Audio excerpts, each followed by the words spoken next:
itong ginagawa nilang pagmamalabis, ngayon na lamang ito. And remember, when we were campaigning back in 2022, the clear message was unity. Yes. Pagkakaisa, pagbubuklod-buklod. Tell me now, is this unity? Yun, klaro. Walang unity dito. At ginagamit nga nila yung batas sa maling pamamaraan. They have resorted to lawfare. Oh. At ngayon naman, itinutulak tayo sa bingit ng warfare. So mula sa pag-weaponize ng batas against their perceived political enemies and critics, kagaya ng nangyari kay Pastor, sa mga Duterte, sa SMNI, at ngayon kay Governor Hubahib at iba pa, yung sinasabi mo, mula doon sa weaponization of law, na tinanong ni Ma'am Lorraine ang opresyon na ito, napupunta ngayon sa military posturing or warfare and warmongering. Ma'am, go ahead. Hoy, hoy, hoy, hoy, hoy, hoy. Umisig ka na Pinoy. Hoy, hoy, hoy, hoy, hoy, hoy. Umisig ka na Pinoy. Hoy, hoy, hoy, hoy, hoy, hoy. Umisig ka na Pinoy.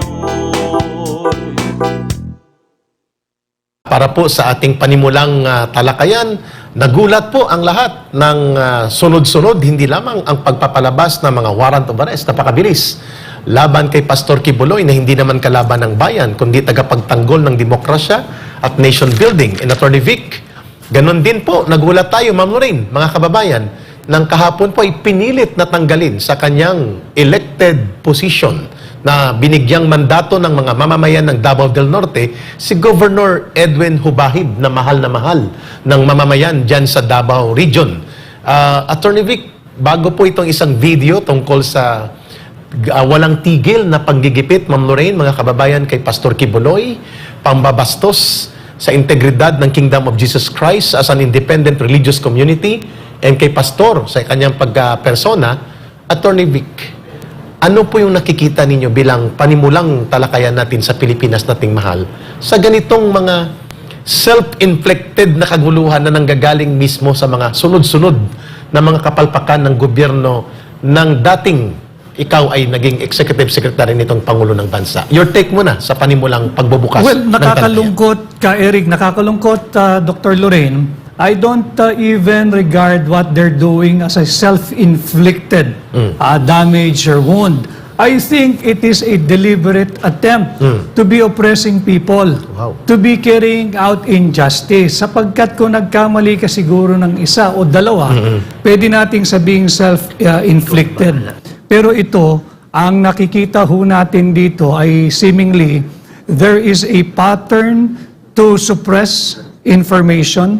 There is a pattern to suppress the freedom of speech and of expression, and there is an ongoing pattern of political persecution among those who are critical of the government. Alam mo, buhay ang demokrasya. Yes. And in a democratic state, kagaya ng Pilipinas, ang pagkakaalam ho natin, ang pagkakaalam ng mas marami, tayo ay isang democratic and republican state. Tama. At meron tayong demokrasya. Hindi mo dapat sikilin at pigilan maglahad ng saloobin ang isang tao, isang grupo o isang samahan na kritikal o hindi sumasang-ayon o hindi basta-basta na lamang pumapayag sa nais mong gawin. Yun. For as long as their manner of expressing their disgust, yung hindi nila pag-sang-ayon sa gobyerno ay within the constitutional loop, hindi ninyo dapat sikilin ito. And kitang-kita ito ng mga mamamayan. Yes. Tahimik lang. Ano ang nagbigay sa akin na what convinced me in arriving at this humble opinion of mine na galit ang sambayan ng Pilipino. Bakit, Attorney Vic? Titingnan lang natin yung huling survey patungkol doon sa huwad na charter change Yun. at Peking People's Initiative. There is an 88% rejection. By the people.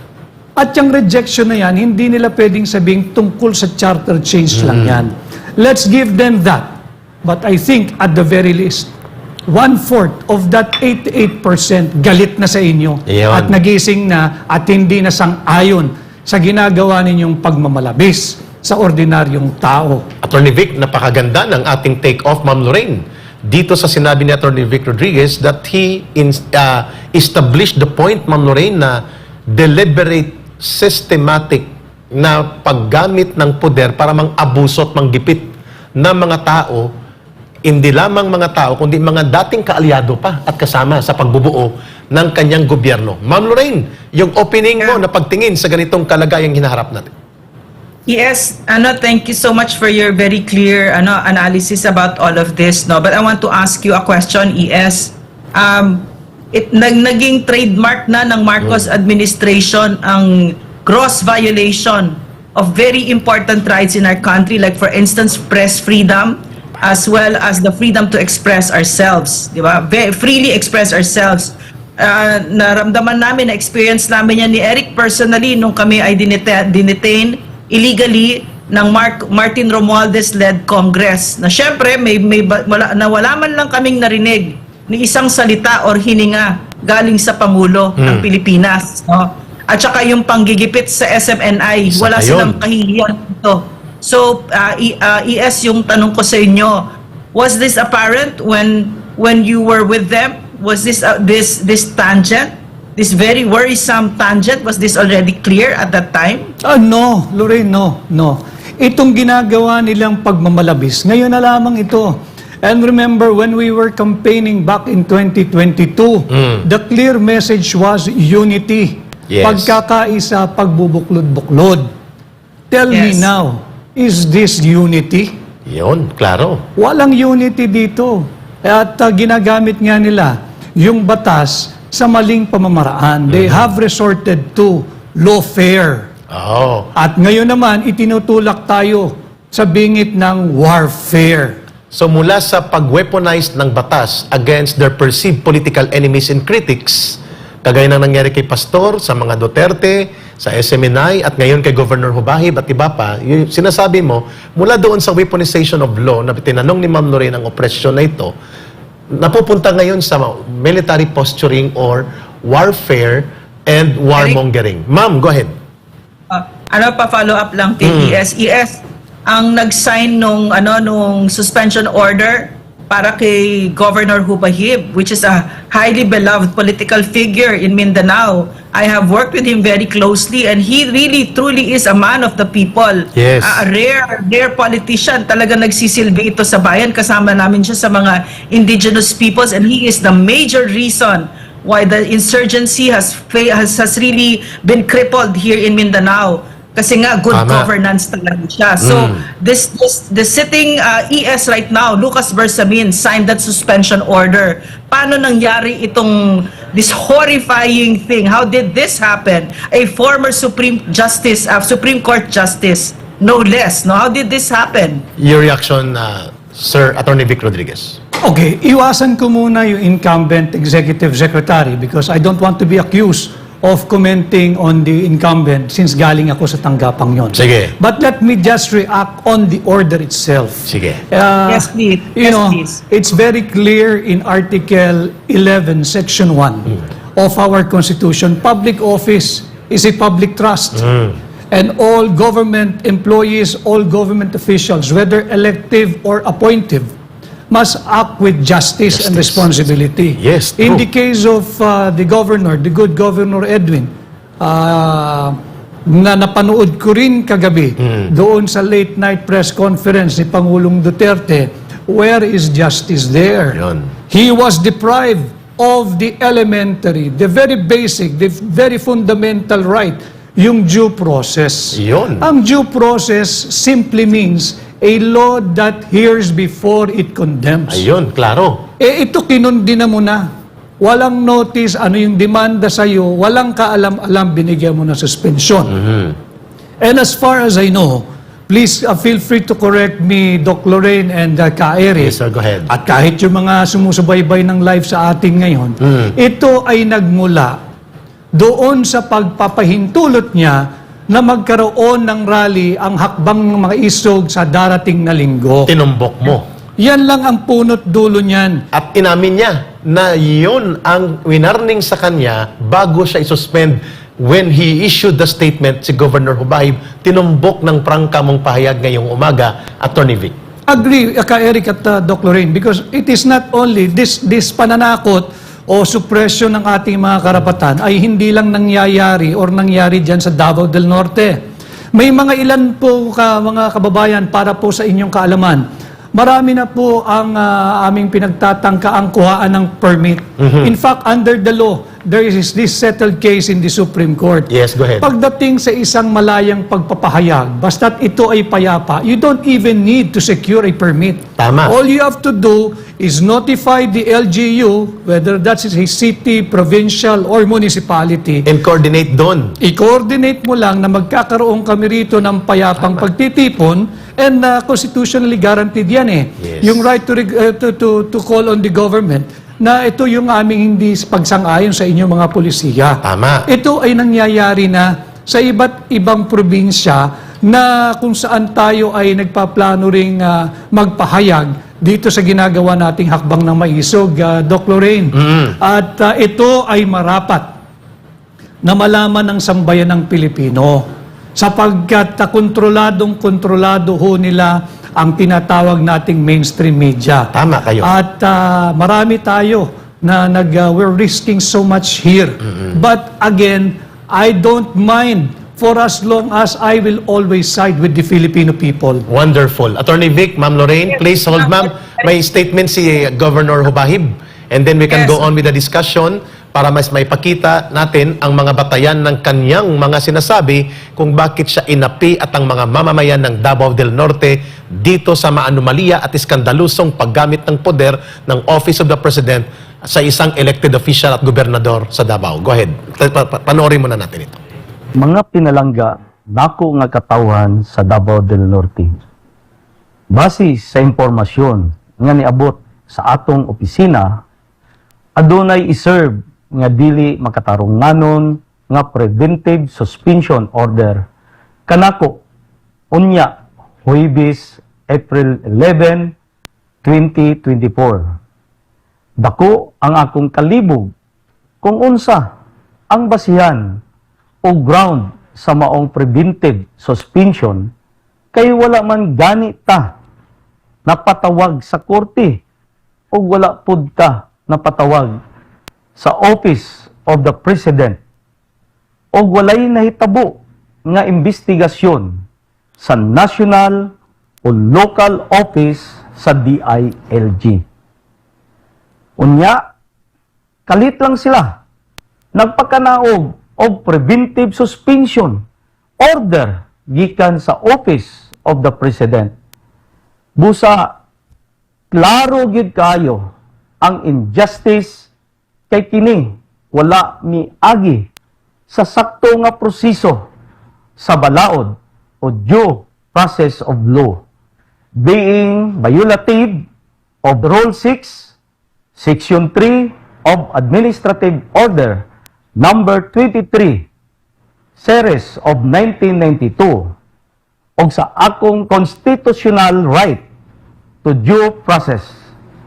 Sa akong pagkagobernador, wala ko'y laing gihimo kundili ang paghatag og serbisyo sa katawan sa Davao del Norte o kamong tanan saksi ni ana alang sa katuyuan sa kalambuan sa atong probinsya o kalambuan sa kinabuhi sa matag usa.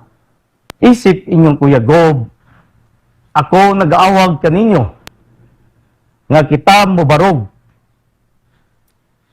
sa kung unsa ang tama.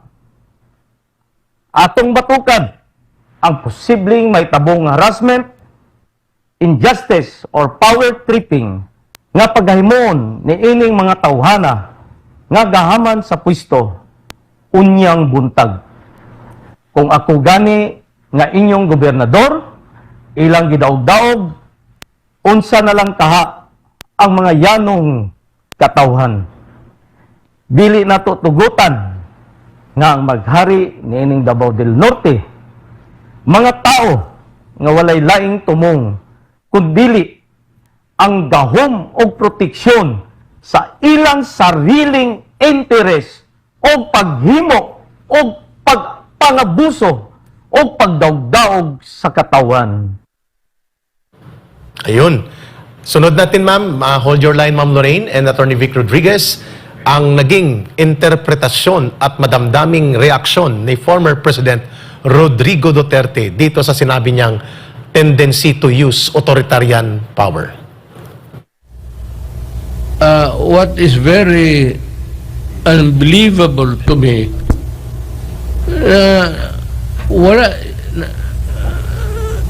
walang notice, wala lahat. Basta sinabi lang sa kanya, umalis ka. Alam mo, we are drifting into that kind of setup, which I think, to me, is very important for the President to realize it. Mr. President,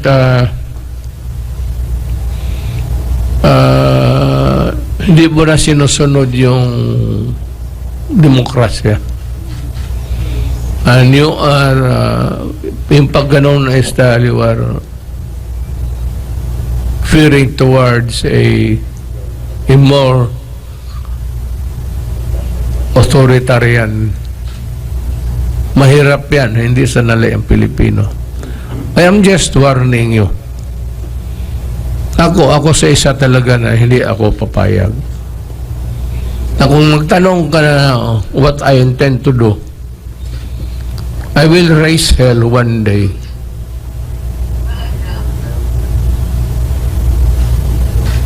And I would ask the military and the police to join me. Not to force you out of the office. We'll just air our sentiment for you not to forget that the Philippines is a democratic state. Itong nangyari kay Governor, basta na lang pinaalam sa kanya na umalis ka. It violates the due process of law. Very important yang no person shall be denied of the equal protection of the Constitution. Tanggalin mo ang tao walang rason. And you must remember that the governor of North Davao has been elected by the people. Hindi yan trabahante na in-appoint mo tapos tanggalin mo. We have to respect the will of the people of that North Davao. Puro respeto naman.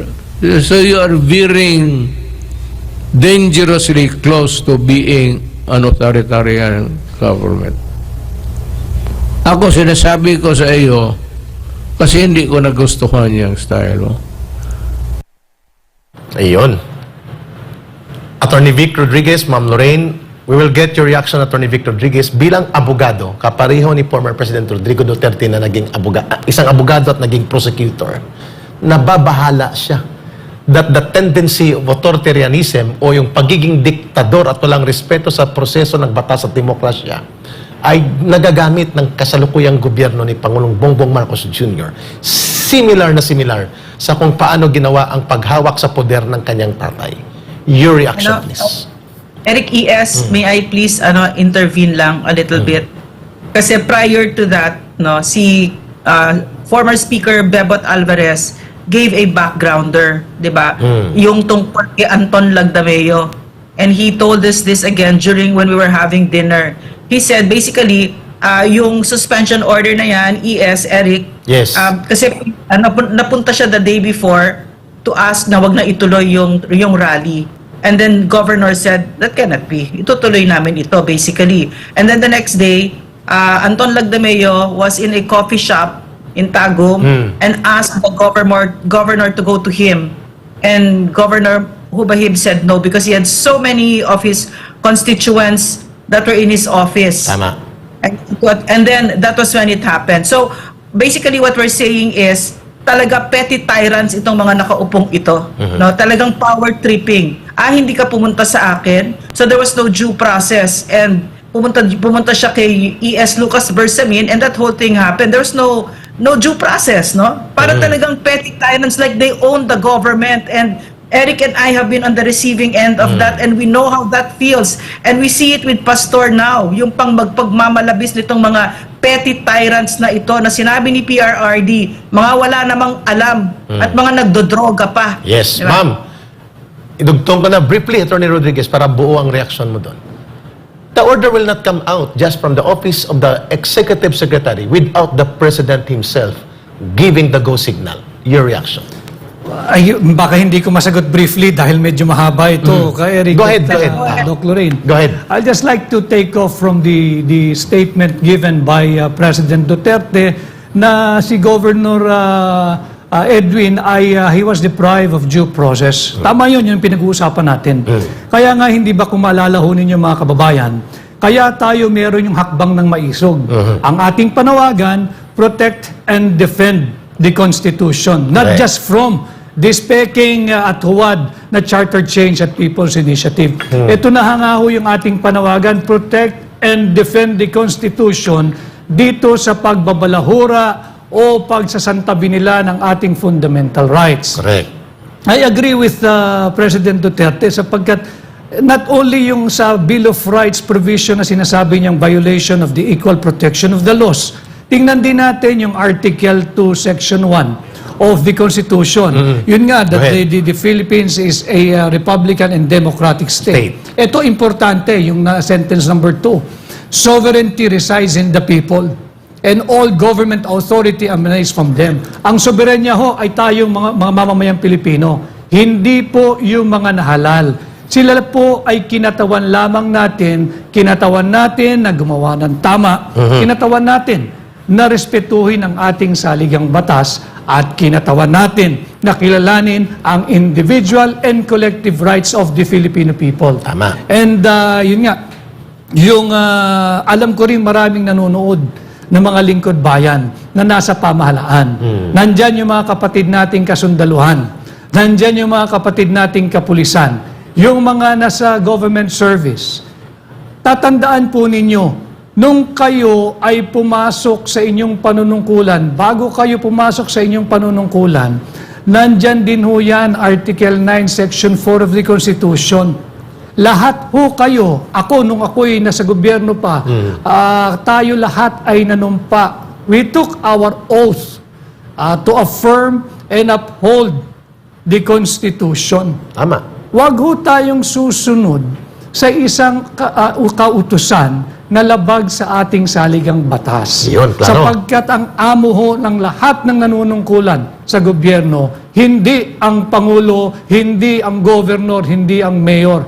Ang amo po ng lahat ng nasa gobyerno ay ang ating saligang batas. Klaro. Attorney Vic, ma'am, dugtungan kong tanong na ito. If you had been in the position, although this is already hypothetical, as Executive Secretary, now we have an Executive Secretary, ikaw abogado, pareho kayong abogado, ito naging Chief Justice formerly sa Supreme Court. Hindi si Anton Lagdameo abogado, sigurado tayo dyan. Si Bongbong Marcos hindi abogado. But the order coming from the Executive Secretary, who is a lawyer and former Supreme Court Chief Justice, hindi yan nalabas kapag hindi inaprubahan at pinag-go signal ni Pangulong Bongbong Marcos Jr. apan sa pagsusulsol at mga maniobra ni Anton Lagdameo, who is not a lawyer, at na-offend siya dito dahil nanindigan ng kanyang ground ang gobernador. Do you see the pattern? Na ang latay nito at pananagutan sa mga illegal at mga anomaliyang pag-abuso sa mga order coming from the office of the President will ultimately get back to the President himself. Absolutely. Yung matagal ng kasabihan, the buck stops at the office of the President. Hindi ka pwedeng magturo na ginawa mo ito. Pag uulitin ko, nandito na yung banatero sa inyong stasyon. Ang sinabi ko sa kanila noon, nung ako'y naroroon pa, I am the most hated because I tell the truth. I Yun. speak the truth. And following your hypothetical question, kung ako ang naroroon, hindi ako papayag. I Kahit- will advise the President, mali po ito, Ginoong Pangulo. Bakit? Sapagkat hindi mo binigyan ng kanyang due process yung tao. And I also overheard in last night's press conference kay dating Speaker Alvarez na just a few months back ay nakatanggap yata ng award yung Seal of Good Governance. 1 week ago lang. 1 week ago. Yes. Just imagine, 1 week ago, kinilala ng Department of Interior and Local Government si Governor Edwin at binigyan ng Seal of Good Governance. Yes. So nagkamali pala ang DILG. Oo. Dahil ang isang matino at maayos na gobernador... Sinuspindi mo eh. Sinuspindi After mo. 1 week. After 1 week. Ibig sabihin, wala kayong matinong vetting process sa DILG. Isa yun. I am not accusing DILG na wala kayong matinong vetting process. Ang sinasabi ko lang, don't you find it ironic, yung sarili ninyong awardee, kinilala ninyo at pinarangalan ninyo last week, sinuspindi ninyo dahil lamang kinikilala niya ang karapatan ng mamamayan ng Davao del Norte na magkaroon ng malaya at payapang pagpapahayag ngayong darating na linggo? Correct. Exactly. Attorney Vic, before kayo balik kay Ma'am Lorraine, ang tanong sa inyo, how powerful this Anton Lagdameo, who is not a lawyer, who does not understand about the law, na parang payagan ng isang abogado at former Supreme Court Chief Justice na mapapahamak ang kanilang principal, who is the President. And how is it as scandalous? He may not be a lawyer, but he should use yung kanyang lohika na ang pinapasuspindi niya ay isang elected official at ang kanyang pagsususpindi ay sinusulsol ng kanyang bata-bata, ng kanyang tagapagtahol na si Lagdameo. Sorry, medyo galit ng tao dito. How important for the President to have a very clear position of how to use his authority in the midst of these maneuvers na napapahamak ang poder at opisina ng gobyerno. Ako, ang panawagan ko ka Eric at Dr. Lorraine, kagaya din nung una nating pagtitipo ng hakbang ng maisog sa Davao. May remedyo pa dyan. If only the President will step in as his Executive Secretary withdraw that unlawful order and respect the due process of the Ito law. kay Governor Hubay. Yes. May remedyo pa dyan. Ibig sabihin, kung kikilalanin nila ang espiritu ng batas at ang pagiging patas at demokratikong proseso ng ating pamamahala, walang mali sa pagtanggal ng isang mali at abusadong hakbang na pagsususpende ng order nila kay Governor Hubay. Is that what you're saying? Yeah, at ngayong ito ay out in the open, itong kanilang pagmamalabis. If you want to spare the President, bite the bullet. The Executive Secretary himself, withdraw mo yung sarili mong order. Klaro. Na may hindi pagkakaunawaan, hindi pala ito nabigyan ng due process of law. Spare the President, spare your President, withdraw the order, and bite the bullet. Hoy, hoy, hoy, hoy, hoy, hoy. Gumising ka na Pinoy. Hoy, hoy, hoy, hoy, hoy, hoy. Gumising ka na Pinoy. Hoy, hoy, hoy, hoy, hoy, hoy.